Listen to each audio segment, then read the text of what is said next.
Amin. Puji Tuhan. Sebelum kita mulai ibadah, mari kita bersatu di dalam doa. Bapak, kami bersyukur untuk berkat Tuhan di dalam hidup kami yang sangat luar biasa, yang tidak pernah hentinya ya Bapak. Terima kasih untuk kesempatan, untuk nafas hidup yang masih boleh kami terima siang hari ini Tuhan. Kami siang hari ini mau datang ke Tuhan, mau memuji, menyembah Tuhan. Kami tinggalkan semua beban kami, karena siang ini kami mau fokus, kami mau menerima dan sejahtera dari Tuhan. Di dalam nama Tuhan Yesus kami mulai ibadah kami. Haleluya, amin. Bapak Ibu saya untuk berdiri. Kita sama-sama memuji Tuhan ya. Terima kasih yang terbaik. Kita puji Tuhan siang hari ini. Dengan semangat yang mau menari boleh menari, yang mau goyang boleh goyang. Tangan goyang.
Puji Tuhan.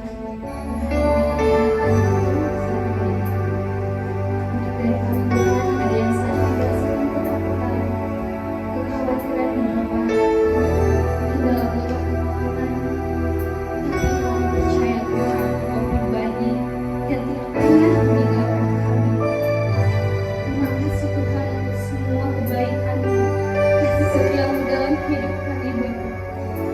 Kami datang Tuhan siang hari ini membawa pujian kami, membawa penyembahan kami Tuhan. Kami ingin memuliakan nama Tuhan, sebagai ucapan syukur kami yang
Tetapi rancangan yang mendatangkan dari sejahtera.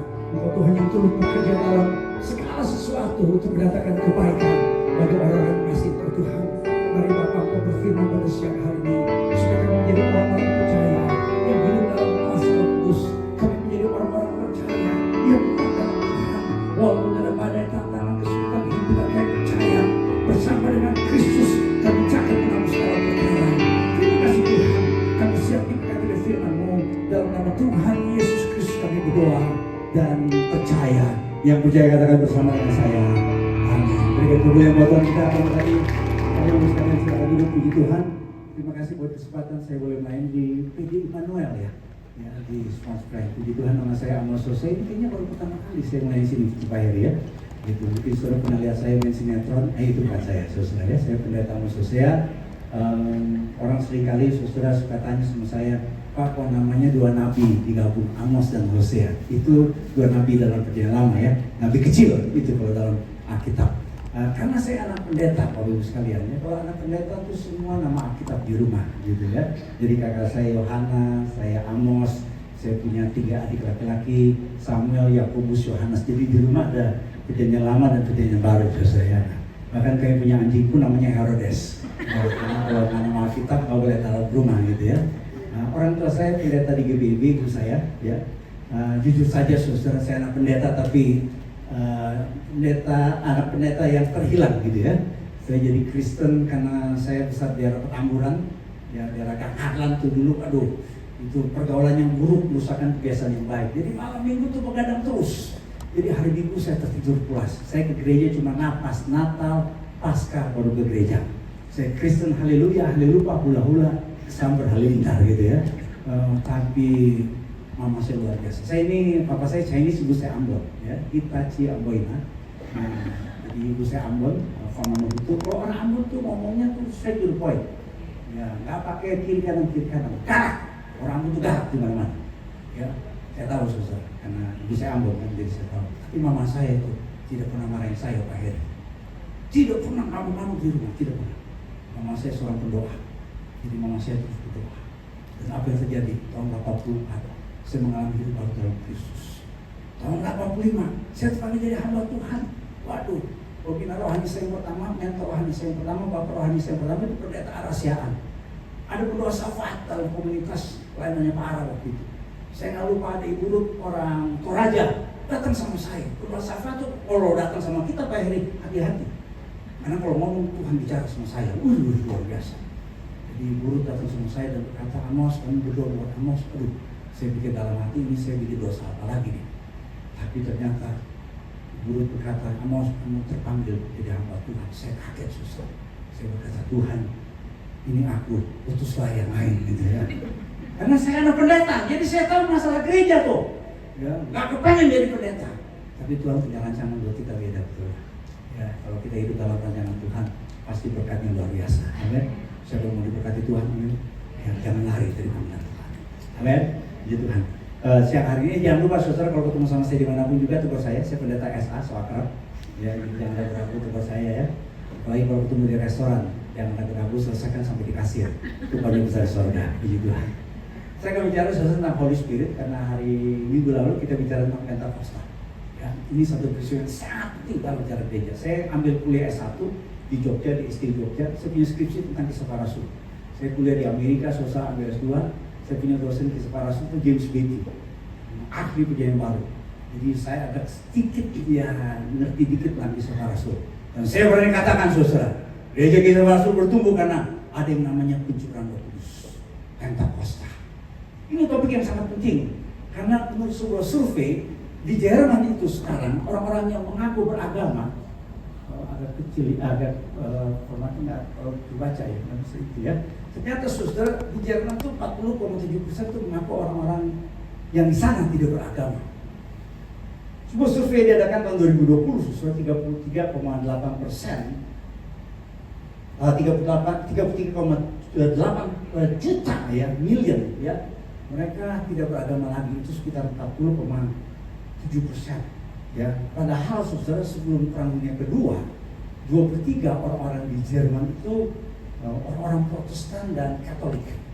Ya, saya browsing di internet, saudara, itu ada gereja yang akhirnya berubah jadi masjid. Ya, bisa dibayangin nggak? Ya, gambar. Jadi ternyata saudara, Kristen di sana mulai mengalami penurunan itu diwarnai dengan berubahnya tempat ibadah. Jadi ada sebuah tempat ibadah, saudara, namanya Gereja Kapernaum, berdiri tahun 1961, tapi karena jemaatnya dari, saya lupa berapa tepatnya, makin turun, dan akhirnya gedung gerejanya, saudara, dijual, dan sebuah komunitas Muslim membelinya. Jadi kalau bisa ditayangin ya, oke ya, betul. Jadi kalau bisa ditayang, nah ini dia pas orangnya. Makasih. Ya, diklik lagi Bu, dikasih lihat Bu ya. Jadi ini dia gedung gereja yang berubah jadi Islamic Center ya di Hamburg, Germany. Diklik lagi Bu, dikasih lihat. Jadi dulu lambangnya soalnya sebelah kanan itu salib, sebelah kiri sudah berubah. Ini kita ngomong tentang sentimen agama, kita ngomong tentang sebuah fakta. Ya, kalau saudara dapat kesempatan belajar di sekolah teologi, saudara mesti belajar pemikiran teolog-teolog Jerman. Ya, kalau saudara pernah dengar nama Karl Marx, ya, saudara pernah dengar nama Dietrich Bonhoeffer, saudara pernah dengar nama Martin Luther, reformator gereja, saudara dengar nama Rudolf Bultmann, kalau diklik ini teolog-teolog besar dari Jerman. Ya, kami kalau belajar di sekolah teologi, belajar dogmatika, harus belajar pemikirannya mereka. Ini orang-orang besar pemikirannya. Sampai hari ini pemikirannya mereka itu dipakai di semua sekolah teologi di dunia. Jadi kalau kamu tentang pusat pendidikan teologi itu Jerman salah satunya. Ya. Orang Batak harus berterima kasih sama orang Jerman. Namanya Inger Ludwig. Orang Batak bilang Wencer. Ya. Saya ini gembala di sini susah di White Hasim nih. Ya. Mungkin hampir ini jalanan yang paling sering saya lewati ya. Kalau mau cari saya, jangan di situ ya, cari di Instagram. Nah, saya lebih banyak update di Instagram daripada di media ya. Cuma saya banyak orang Batak, ya. Mereka bilang sama saya, Amang, kita sebutnya Wencer. Ya. Saya bilang terserah lah, ya. Mau apapun namanya yang tersebut. Ini orang, kalau sudah belajar sejarah gereja orang Batak, ini pendiri HKBP. Ya. Ada orang Batak di sini? Waras. Saya bilang berobat orang Batak. Katrin juga berus tombol ya. Orang Batak, jadi kalau seorang orang Batak sambil surga cari namanya Okunomencil. Ya. Dulu orang Batak tuh nyembah berhala. Dulu orang Batak tuh makan jantung orang, kanibalis. Ya, karena Injil Kristus orang Batak berubah. Sekarang orang Batak tidak pernah lagi makan jantung orang, tidak pernah makan orang, cuma makan uang negara dikit. Itu yang belum tahu maksudnya. Tapi suasana sekarang yang namanya Jerman sudah kehilangan apinya. Kenapa? Dalam ilmu pertumbuhan gereja, itu mereka tulis buku Healthy Church. Dia mengatakan ada penyakit dalam gereja. Salah satunya disebut hipopneumonia. Hipo itu under pneumonia roh. Jadi menurut survei penelitian pertumbuhan gereja itu menyusut kehilangan jemaat. Bukan karena fasilitasnya Pak Heri. Ya, bukan karena gedung gereja yang kurang dingin.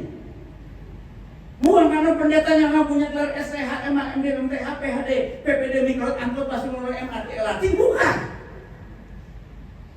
Bukan karena gereja digusur. Justru gereja dibawa seperti rapat. Di Eropa nggak ada hambatan untuk kamu gedung gereja. Tapi masalahnya, itu waktu menemukan ada 9 penyakit dalam gereja. Itu namanya penyakit dalam gereja kehilangan kuasa Roh Kudus. Jadi penting kan saudara bicara tentang Roh Kudus. Penting kan tentang kuasa. Itu penting. Mau merek gereja apapun. Ya, saya beberapa kali bareng sama Romo Gereja Katolik. Saya kaget ketemu Romo Gereja Katolik Natalan Garuda berapa tahun yang lampau, saya nggak lupa. Duduk samping saya Romo Gereja Katolik. Karena Natalan Garuda dijemput kayak mobil Garuda. Ya, acara jam 6, jam 4 kami dijemput. Sampai di tempat 4:30. Direktur ngobrol sama Romo Gereja Katolik. Romo tanya sama saya, Pak Pendeta dari gereja mana? Saya di gereja Bethel. Terus dia bilang gini, kami juga lagi belajar di gereja Bethel. Ih, saya kaget. Saya ngomong, mesti kami belajar sama gereja Katolik. Karena gereja Katolik jauh lebih besar daripada dia. Sudah kata kami belajar bahasa Roh Kudusnya. Terus tiba-tiba dia tanya sama saya, Pak Pendeta bahasa Roma. Ini Roma yang tanya. Ya, saya nggak jawab di sini. Itu rahasia saya dengan Roma. Tapi ternyata Ini Romo karismatik. Pas ngomong tentang karunia Roh Kudus, sama persis dengan ajaran GBI. Akhirnya saya bilang, Romo lebih cocok jadi pendeta GBI. Bisa ngedit lagi Romonya. Mengajar di pendeta. Betul. Ya kan? Mau gereja apapun sekarang harus mengakui kita harus ada yang manifestasi karunia Roh Kudus. Ya kan? Kerjaan Roh Kudus bukan yang milik GBI. Ada gereja Betel dia sepenuh, 1/4, 1/12. Gak ada lagi itu. Ya, dulu ada yang bikin plesetan. Ya, GBI sama GKI itu beda. GBI Gereja Bebas Indonesia, karena Roh Kudusnya bebas. GKI Gereja Kaku Indonesia, maaf. Gak ada lagi. Saya punya kakak ipar tuh, ya, pernah jadi majelis di GKI Cinere. Saya dengar, saya kenal sama pendetanya, pendeta Agus. Ngobrol-ngobrol. Semua sama, cuma mereknya yang beda. Jadi kalau saudara siang berkata Roh Kudus itu mirip gereja Pantekosta karismatik, salah besar. Itu adalah janji Tuhan buat setiap orang percaya. Saya percaya Yesus sebagai Tuhan dan Juru Selamat sudah memelukkan kasar Roh Kudus. Amin. Mereka dimulai ngomong ini kayak di GBI ini ibadahnya. Haleluya. Saudara, bagaimana kalau Roh Kudus bekerja dalam hidup orang percaya? Apa yang menjadi kadar Roh Kudus yang buat gereja Tuhan bertumbuh? Yang pertama, kenapa kita memerlukan kuasa Roh Kudus? Karena Roh Kudus yang menginsafkan manusia yang berdosa. Yohanes 16 ayat 8 berkata, dan kalau ia datang, dia akan menginsafkan dunia akan dosa, kebenaran dan penghakiman akan dosa. Karena mereka tetap tidak percaya kepadaku. Kata menginsafkan dari sebuah kata Yunani, saudara, LNK. Ini sebuah kata Yunani yang artinya membongkar fakta-fakta, membuktikan bersalah, meyakinkan akan merasa bersalah. Saya adalah pendeta, saudara. Tiap hari itu baca Alkitab. Pagi-pagi baca Alkitab, malam hari baca Alkitab. Pagi-pagi berdoa, malam hari berdoa. Tapi jujur saja, saudara, saya jadi Kristen yang orang bilang itu munafik. Munafik. Di rumah kayak malaikat, di luar kayak iblis, saudara. Kenapa? Karena ya begitu kan, banyak kan orang di gereja begitu ya Bu ya, kadang-kadang wah ketemu pendeta, bahaya dulu Bu. Benar, ini mohon maaf, saya pernah ketemu supir taksi orang Batak. Dia nggak tahu saya pendeta. Saya ingat tuh saya dari di Jawa mau ke Petamburan. Dia ngomongin semua soal tempat-tempat yang macam-macam yang aneh-aneh tuh. Naik ke ini, ke tempat judi ini. Ketika supir taksinya dia mau berhenti di belakang truk, dia lihat plat nomor truk, dia langsung bilang, ini nomor buntut. Dia ngomongin nomor buntut. Saya bilang apa? Saya nggak pernah tahu ini begini. Bapak nggak pernah pasang Pak? Nggak pernah. Terus saya tanya sama saya, Bapak kerja di mana Pak? Saya bilang saya di gereja. Saya tanya, apa pendeta? Saya lucu, langsung mengaku dosa susah. Aduh maaf Mama, aku sudah lama tidak ke gereja. Mengaku dosa kayak dari Pancoran, saya ingat tuh. Mau merah Pancoran sampai Petamburan ngaku dosa. Dan sampai di tempat dia berkata, Mama belum berdoa saya. Saya bilang tidak. Saya berdoa, Mama tidak usah bayar. Biar Tuhan berkati Mama itu. Makanya jadi pendeta gratis dalam kasih. Tapi sekarang kayaknya nggak bisa. Karena kita mesti bayar dulu depannya, bisa online. Orang bisa menyembunyikan dosa. Betul kan? Banyak cuma ngomong sama saya. Pak saya baru tahu Pak, suami saya selingkuh. Kenapa? Karena handphone saya terus. Saya pergi sini yang sudah menikah boleh katakan. Siapa yang password pasangannya tidak tahu. Siapa yang password pasangannya sering ganti-ganti. Tidak ya. Karena ada yang tanya sama saya, Pak, kalau suami saya Pak sering ganti-ganti password, gimana itu Pak? Saya bilang, bawa ke KPK. Karena ada kasus besar di situ ya. Mungkin kadang-kadang kita merasa curiga sama orang. Tapi percayalah Bapak Ibu sekalian, yang menginsafkan manusia berdosa itu pekerjaan Roh Kudus.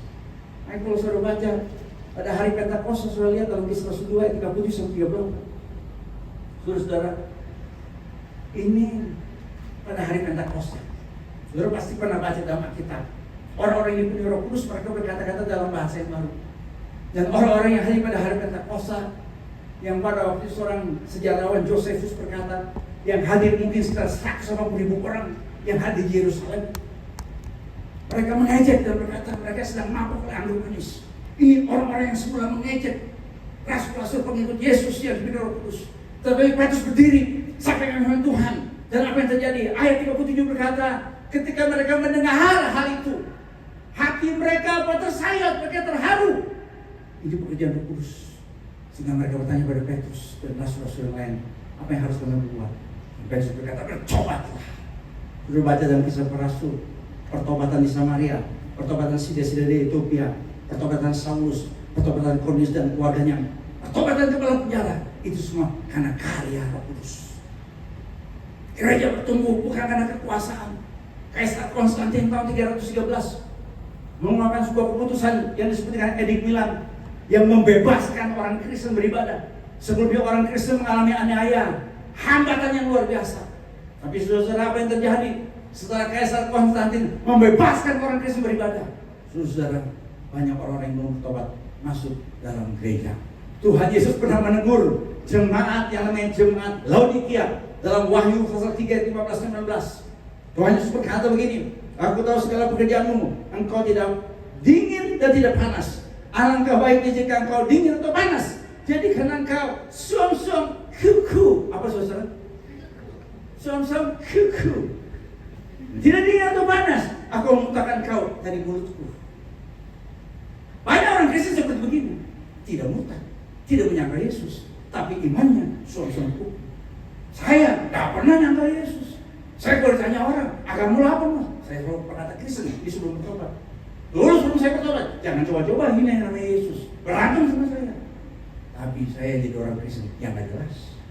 Saudara, ini kekristenan yang terjadi di kekristenan yang disebut Kristen generasi kedua. Jadi kalau saudara baca dalam Alkitab, kitab Wahyu itu ditulis tahun 90 Masehi. Ini kekristenan saudara yang disebut second generation Christian. Mereka kena penyakit rohani yang disebut dengan generasi kedua dalam kekristenan, Saint John Syndrome, di mana anggota gereja yang jadi orang Kristen, karena orang tuanya Kristen, dia masuk dalam gereja, tapi mereka belum mengalami hidup baru dalam Kristus. Boleh saya tanya, siapa di sini yang jadi Kristen karena orang tua? Angkat tangan, boleh angkat tangan. Oke, saya akan berikan tangan. Siapa di sini yang jadi Kristen bukan karena orang tua? Luar biasa. Saya melihat itu luar biasa, luar biasa. Mana lagi? Ada lagi? Ya. Sampai hari ini kami di jemaah sosial menghadapi mudah kalau keluarga kita belum percaya Yesus, macam-macam intimidasi. Ya, dia punya jemaah sampai disuruh tangan, gak bisa terima waris lagi karena dia percaya Yesus. Kadang-kadang saudara dan saya yang dibesarkan oleh Kristen, kita suka take it for granted, betul ya? Ya. Jadi orang Kristen nyaman-nyaman aja, nggak ada masalah. Tapi kalau saudara jadi orang Kristen, karena keturunan, saudara harus mengalami pengalaman iman dalam Kristus. Betul saudara? Beda antara tahu dan tahu itu beda. Ya. Banyak orang Kristen boleh tanya, tahu siapa Yesus? Tahu. Dari mana sekolah minggu? Beda antara tahu dan tahu. Ya, saya boleh tanya, Pak Pendeta, kenal nggak? Tahu nggak yang namanya Gibran? Dia jawab tahu. Ya, wakil presiden yang terpilih yang menang kemarin, Pak Gibran. Saya nggak bilang tahu, enggak, cuma tahu. Tahu. Tapi kalau Pak Gibran sempat kenalan sama saya, tukeran WhatsApp, terus dia menyusun kabinet, tanya sama saya, Pak Pendeta, kira-kira siapa yang cocok jadi menteri? Ya. Kita sering chat-chat begitu. Orang tanya sama saya, Pak Amos, tahu nggak wakil presiden Indonesia yang juga? Saya dijawabnya bukan tahu, tapi tahu. Ngerti saudara? Ya. Ini saya belum makan siang ya, Pak. Saya mau tanya sama saudara, tahu siapa itu Yesus? Tahu. Lumayan. Sekali lagi. Saudara tahu siapa itu Yesus? Tahu. Jadi kalau ditanya begitu saudara kata, siapa itu Yesus? Kalau dulu saya cuma tahu, nggak pendeta. Tapi kalau kita punya pengalaman iman, kita inti, kita sering komunikasi, kita baca firman-Nya, kita biru Roh Kudus, orang tanya sama kita, orang Tuhan kita, Yesus Kristus, kita yang bukan tahu, tapi tahu. Kalian, siapa yang di sini tahu Tuhan Yesus yang katakan, puji Tuhan, haleluya. Berikan kemuliaan buat Tuhan kita. Saudara, ini penting. Survei tahun 2020, Amerika Serikat sudah kehilangan juga iman sejati dalam Kristus. Karena hanya sepertiga dari orang dewasa di Amerika Serikat yang memegang pandangan bahwa keselamatan hanya dalam Kristus Yesus. Sekarang di Amerika Serikat, Gen Z itu adalah generasi yang paling ateis. Survei dari George Banner. Di Eropa, orang-orang muda, orang-orang Inggris, orang mudanya 42% orang muda di Inggris mengaku ateis. Di Korea tahun 2015 disurvei, orang-orang muda sudah kehilangan iman mereka. Ini bahaya besar. Sekarang muncul yang namanya Kristen progresif. Ini Kristen yang laku katanya di kalangan generasi Z.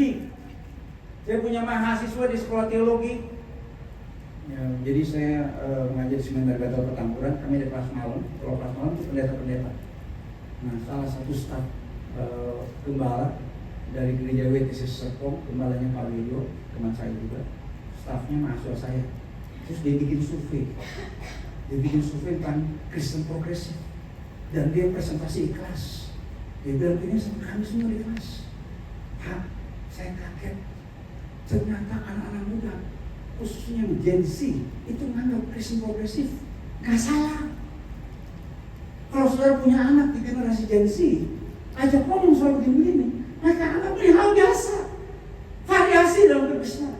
Padahal kalau saudara pelajari baik-baik, ini akan menyebabkan kekristenan bisa hancur. Saya berani katakan Kristen progresif itu bukan karya Roh Kudus. Beda sekali saudara dengan Kristen yang disebut dengan Kristen Alkitabiah atau Kristen Injili. Saya nggak punya waktu untuk mereka ini seminar khusus. Saudara buka di channel YouTube. Sekarang saudara orang berani bebas ngomong soal begini. Saya besarkan generasinya generasi Orde Baru saudara. Ya, saya kelahiran 65, Bu. Ya, 65. Gak berani dulu tuh, zaman-zaman dulu Orde Baru kamu berani ateis. Bener. Saya punya KTP sampai hari ini tulisannya dosen pekerjaan. Karena dulu tahun 94 saya pulang dari Amerika, saya ganti KTP. Di Kelurahan Kota Mabu Selatan, petugas kelurahannya tanya sama saya, pekerjaannya apa? Saya bilang pendeta. Itu petugas kelurahan ngomong sama saya, Pak, ada kerjaan lain? Iya, saya bilang. Apa saya bilang broker? Saya bilang, saya juga ngajar. Dosen Bapak? Iya, saya ngajar di sekolah kita Pak, dosen. Udah Pak, dosennya sampai hari ini KTP saya dosen. Itu juga baru. Ya. Pribadi ngomong begini, hilang. Ya ngomong Coki Pardede. Ini mungkin dunia Kristen. Karena marga Pardede itu pada sekolah aku jadi sekali Pardede. Betul ya? Marga Pardede kan marga Kristen, betul kan? Ya kan? Memang masih ada Mandailing kan ada orang marga kan orang Batak itu kan ada marga yang memang Islam kan, gitu ya. Ini marga Kristen nih. Coba jangan ngomong gitu. Coba diklik lagi tuh. Ya enggak. Terus kumpulin lagi nih. Ramai-ramai ngomong tentang agama masih relevan enggak? Ini omongan orang-orang muda di Eropa. Saya ngomong sama orang muda di gereja. Ya, youth pastor gereja kami salah satunya Pak Randy. Pak Randy caranya tahu kenapa? Saya bilang sama Randy, Ren, gua nggak mau dengar ya. Malas angkat tangan saya. Ayo Ren, kita makan. Udah makan. Dan turun jaga. Saya nggak mau anak-anak muda dalam gereja. Saya tanpa sadar. Mereka anggap ini hal yang biasa. Pelan-pelan kita mulai berusaha. Susah. Kenapa kita harus terus percaya kepada kuasa Roh Kudus? Karena Roh Kudus dia mengisahkan manusia akan dosa, kebenaran dan penghakiman. Sudah buka di YouTube deh.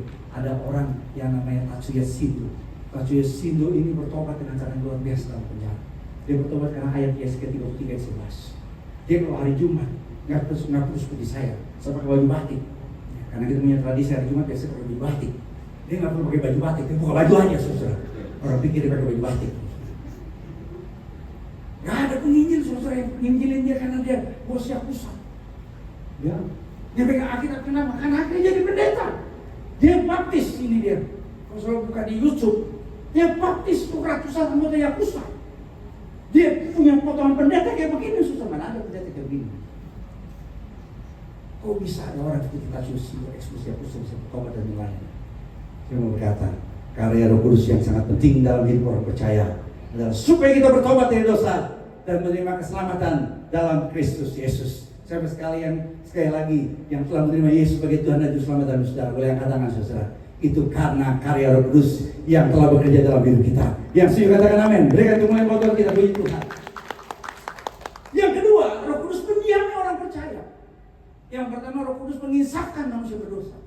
Yang kedua, Roh Kudus mendiami orang percaya. Di dalam Yohanes 14 ayat 16 sampai 17 berkata, Aku akan minta kepada Bapa Dan akan memberikan kepadamu seorang penolong yang lain supaya dia menyertai kamu selama-lamanya, itu Roh berdarat. Dunia tidak dapat menerima dia sebab dunia tidak melihat dia dan tidak mengenal dia. Tetapi kamu mengenal dia sebab dia menyertai kamu dan akan diam di dalam kamu. Ini penggenapan nubuatan Yoel pasal 2 ayat 28 sampai dengan ayat 30. Apa yang dikutip oleh Petrus pada hari Pentakosta ini sangat penting. Karena kenapa? Ada perbedaan signifikan antara karya Roh Kudus dalam perjanjian lama dan perjanjian baru. Di dalam perjanjian lama, kehadiran Roh Kudus hanya kepada orang-orang tertentu. Dalam perjanjian lama, hanya imam, raja, dan nabi yang diurapi oleh Roh Kudus. Tapi setelah Roh Kudus dicurahkan dalam hidup orang percaya, orang-orang yang percaya pada Kristus sebagai Tuhan dan Juru Selamat dalam hidupnya, didiami oleh Roh Kudus. Tujuannya apa dalam perjanjian lama? Tujuannya, saya lihat lebih global. Tapi dalam perjanjian baru, Roh Kudus memperbaharui terus hidup kita dan menjamin keselamatan dalam hidup orang percaya. Karena dalam Roma 8 ayat 9, Efesus 1 ayat 13-14, Roh Kudus itu menjadi meterai, menjadi jaminan keselamatan buat kita. Karena dalam Alkitab Roma 8 ayat 16, Roh Kudus itu bersaksi bersama dengan roh kita bahwa kita adalah anak-anak Allah. Itulah sebabnya saudara, keselamatan dalam Kristus itu pasti. Kenapa? Karena Roh Kudus yang bersaksi dalam diri kita. Roh Kudus yang meyakinkan kita bahwa kita adalah Allah. Tadi saya tanya kepada saudara, siapa yang saudara sudah percaya pada Tuhan Yesus sebagai Tuhan dan Juru Selamat dalam saudara? Kalau saudara angkat tangan, saya percaya itu karena Roh Kudus yang bekerja dalam saudara. Amin. Roh Kudus itu meyakinkan kita saudara bahwa kita punya status sebagai anak-anak Allah. Saya baca kisah Martin Luther King Jr. di Amerika Serikat saudara. Martin Luther King dianggap sebagai salah satu tokoh yang besar di dunia. Ya, ketika Barack Obama, yang orang Amerika panggil Barack Obama, siapa saudara? Barack Obama. Ketika dilantik pertama kali jadi presiden Amerika Serikat, Barack Obama tumpang tangan di dua Alkitab. Yang pertama Alkitabnya dia, yang kedua Alkitabnya Martin Luther. Kenapa? Karena Martin Luther King Jr.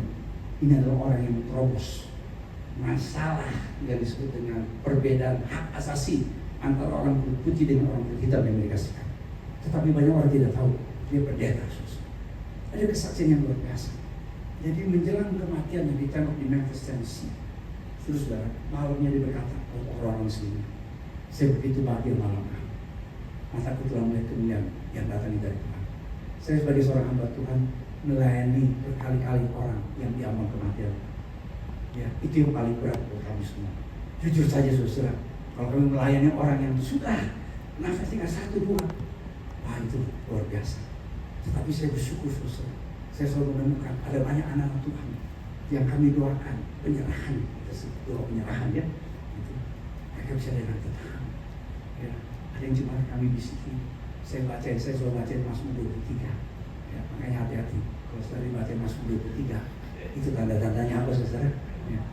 Saudara mesti berbicara sama Tuhan sebagai gembala yang baik ya. Ya. Saya pernah bacain orang rumahnya di daerah Besti. Ya, saya bacain Mazmur 23. Ya, saya baca, cuma itu aku saya tahu. Kenapa? Karena dia tahu ya Tuhan pasti memegang tangan. Ya, saya bisa ngomong setengah jam tersendiri saudara soal itu. Tetapi itu semua karena karya Roh Kudus. Saya juga saudara membaca kesaksian ya orang-orang yang dulu dalam sejarah gereja, orang-orang Kristen di Roma itu mereka tertindas sehingga mereka harus membangun gua-gua yang disebut dengan katakom. Saya baca artikel ini, ternyata ada semacam peninggalan-peninggalan arkeologis, tulisan-tulisan orang-orang percaya yang mereka hidupnya di gua-gua karena mengalami aneh yang luar biasa. Ini kalimat-kalimat yang mereka tulis dan itu luar biasa. Tahun 2015 bulan Februari, ISIS memenggal 21 orang Kristen gereja Koptik Mesir. Ini kejadian yang mengerikan saudara. Karena kenapa? Karena ISIS tangkap orang-orang Kristennya ada di Mesir, ya, dari Mesir yang kerja di Libya. Mereka ditangkap dan mereka dipaksa menyangkal imannya. Tapi satu orang ini berkata, kami telah percaya pada Yesus. Dan ini di video akhirnya, di upload di YouTube. Ya. Ini gereja Koptik, tapi ini gereja Katolik. Ya, ini gereja Katolik Paus. Ya, memberikan komentar yang luar biasa dan menganggap makin orang-orang yang punya iman sampai akhirnya percaya pada Kristus. Ya. Bu, bisa ditayang sedikit nanti video ini? Bisa ya? Ini videonya saya ambil dari YouTube.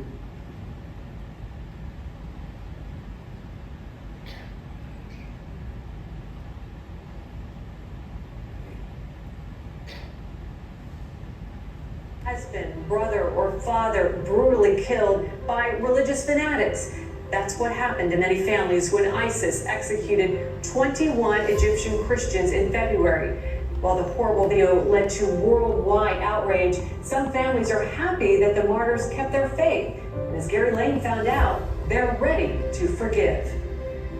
I was very proud that my husband stood firm in his faith and that he didn't deny Jesus. That surprising reaction is happening 150 miles south of Cairo, in the village of El Aour. Residents there honor the sacrifice of 21 Egyptians brutally murdered last February by ISIS. Their pictures are prominently displayed in the sanctuary of Virgin Mary Church. 13 attended this church. Martyrs left behind family members, like 23-year-old Miriam Farhan. She became a widow when the militants beheaded her husband Malik Ibrahim in Libya. She first learned of his murder when she saw this now infamous video on local television. We were very sad for the first 2 days, but we hadn't seen the video. When we saw them in the video calling to Jesus, we were very comforted. And that's why Miriam and other families say they are now joyful, not sad. Babawi Alham's brother Samuel was among those killed. We were always praying that God would make them steadfast in their faith. We were very happy with what they said on the video, Jesus Christ, have mercy on us. When we found out they had been killed for being Christian, we were very comforted because these were God's children and He took them. Although Samuel's wife and children now live without a husband and father, his family told CBN News their faith is stronger. They forgive the jihadists and even pray for ISIS. I pray for them that God may open their hearts and they may know the truth and know that what they do is wrong and then do the right thing. Jesus told us to forgive every sin, and we forgive them, and we hope that they can come to know Jesus. Puji Tuhan, kita berikan kemuliaan buat Tuhan kita. Ini adalah sebuah saksi iman yang luar biasa. Salah satu artikel yang saya baca juga ada yang namanya Hirolos yang puji Tuhan. Mari kita berdiri bersama saudara. Mari kita berdoa. Pada siang hari Tuhan, kalau kami ada sebagaimana kami ada, itu semua karena anugerah dan kebaikan Tuhan. Mungkin siang hari ini kami sedang dalam pergumulan, sedang ada masalah. Mungkin kami sudah mulai tawar hati. Mungkin kami mulai kehilangan semangat sebagai orang yang mengikuti Engkau Tuhan Yesus. Tapi Tuhan, pada siang hari kami diingatkan, kami memiliki penghibur roh kebenaran, Parakletos, Roh Kudus yang memberikan kekuatan bagi setiap kami, yang bersaksi dalam roh kami bahwa kami adalah anak-anak Allah. Yang hari Tuhan kami berdoa, biar setiap kami Tuhan menjadi orang-orang percaya yang benar.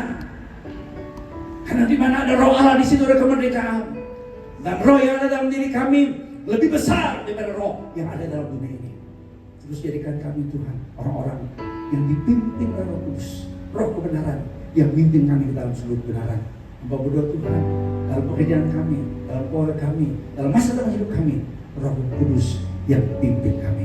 Terpuji nama Tuhan, kekal selama-lamanya. Itu penolong, penghibur, Parakletos, Roh Kudus yang diberikan dalam kehidupan kami. Dalam nama Tuhan Yesus kami berdoa dan percaya. Yang percaya katakan bersama dengan saya, amin. Tuhan berkati. Berikan kemuliaan buat Tuhan kita, puji Tuhan. Tuhan Bapak sekalian.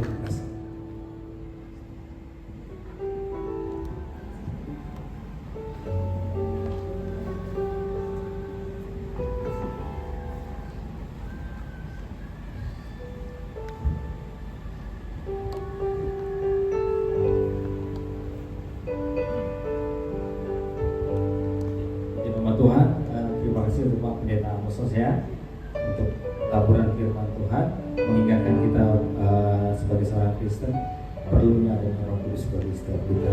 Bagi yang tidak mungkin mungkin di gereja-gereja Protestan yang ini mungkin pengenalan akan Roh Kudus tidak secara intens, tapi mungkin sekarang di banyak masyarakat sudah mulai tumbuh kemauan atau inisiatif untuk pengenalan mengenai Roh Kudus. Jadi terima kasih Pak Pendeta Amos Hosea, Bapak diberkati pelayanan dan keluarganya.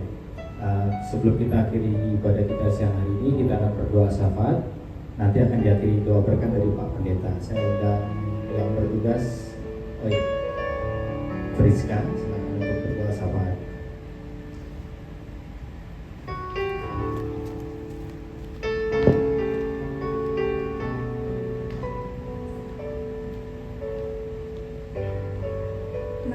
semua bersatu dalam doa. Allah Bapa yang kami sembah dalam nama Tuhan Yesus Kristus, terima kasih Tuhan atas kasih karunia-Mu. Kami boleh beribadah di tempat ini Tuhan, semua bukan karena kekuatan kami, tapi karena anugerah-Mu Yesus. Kami saat ini berdoa Tuhan untuk bangsa dan negara kami. Kami berdoa Tuhan untuk setiap anggota legislatif yang boleh terpilih pada pemilu Februari yang lalu Tuhan. Kiranya Bapa, Engkau bekerja lewat tangan-tangan mereka. Engkau yang akan membuat Tuhan Indonesia menjadi negara yang lebih maju lagi Tuhan. Dan kami juga berdoa Tuhan untuk anak-anak-Mu yang boleh terpilih Tuhan untuk menjadi anggota legislatif, menjadi anggota yang terpilih. Kiranya Bapa, karya-Mu nyata di dalam hidup mereka. Mereka boleh menjadi alat pamer kerajaan-Mu Tuhan. Dan biarlah nama-Mu boleh dipermuliakan lewat mereka Yesus. Kami juga berdoa Tuhan untuk pekerjaan kami. Kami berdoa untuk Smart Friend Tuhan, tempat kami berdiri, tempat kami bekerja. Kiranya Engkau memberkati kantor kami ini Tuhan, baik kami yang mengambil bagian terkecil dari perusahaan ini, sampai mereka yang duduk di bangku tertinggi Tuhan tempat ini. Kiranya Engkau menyertai kami semua Tuhan, membuat kami semangat untuk melakukan pekerjaan-Mu di tempat ini. Kami tahu Tuhan, kecil yang kami lakukan di tempat ini, tapi biarlah Tuhan sedikit yang kami lakukan ini Bapa dapat berdampak besar bagi perusahaan ini. Kami berdoa kiranya Bapa berkat-Mu selalu melimpah atas perusahaan ini Tuhan. Dan biarlah Bapa Engkau menyertai pemimpin-pemimpin kami di tempat ini agar mereka dapat mengambil keputusan yang baik Bapa. Kami juga berdoa Tuhan untuk PDO Immanuel. Kami berdoa Tuhan untuk setiap orang-orang yang boleh tergerak dalam pelayanan ini. Kami juga berdoa Tuhan untuk jiwa-jiwa Bapa yang boleh datang ke tempat ini. Kami yakin dan percaya bukan karena kuat dan gagahnya kami di sini Bapa, tapi Engkau memanggil kami satu persatu untuk datang di tempat ini Bapa. Dan Engkau melihat setiap hati kami yang boleh rindu untuk bersekutu dengan Engkau Bapa. Kiranya Engkau menambahkan Tuhan setiap jiwa-jiwa yang rindu untuk terus datang ke tempat ini Bapa. Dan kiranya Bapa setiap pelayan kami di tempat ini boleh memberkati Smart Friend, dan terutama Tuhan boleh menjadi kemuliaan bagi nama-Mu Yesus. Kami juga berdoa Tuhan untuk teman-teman kami yang sakit, mungkin keluarga kami yang sakit dan orang-orang di sekeliling kami yang sakit Bapa. Kiranya Engkau Bapa memberikan kekuatan bagi mereka, memberikan sukacita baru untuk mereka Tuhan. Dan oleh bilur-bilur-Mu kami yakin dan percaya mereka sudah sembuh Tuhan.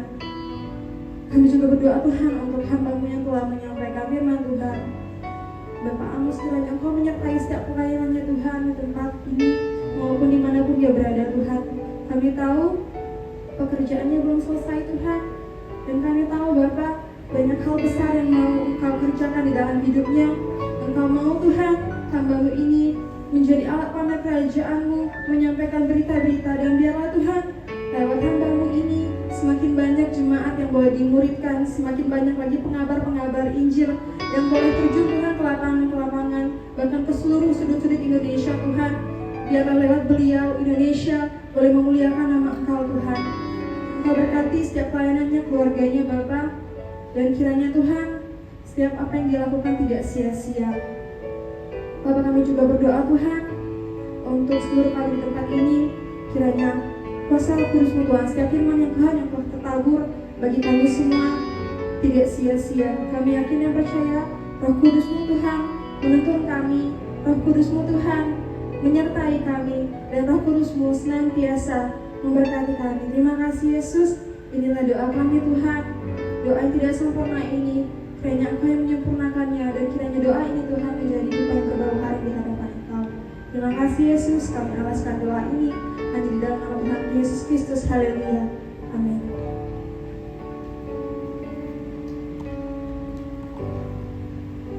Mari kita berdiri bersama, angkat pujian, kami memuji kebesaran Tuhan.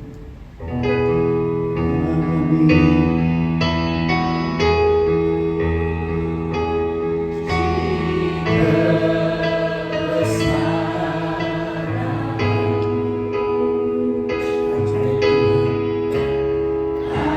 Ajaib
sebagai tanda saudara mau berserah total, sebagai tanda saudara mempersembahkan hidup saudara kepada Tuhan, sebagai persembahan hidup kudus berkenan kepada Tuhan, dan itu menjadi ibadah yang sejati dari kehidupan kita.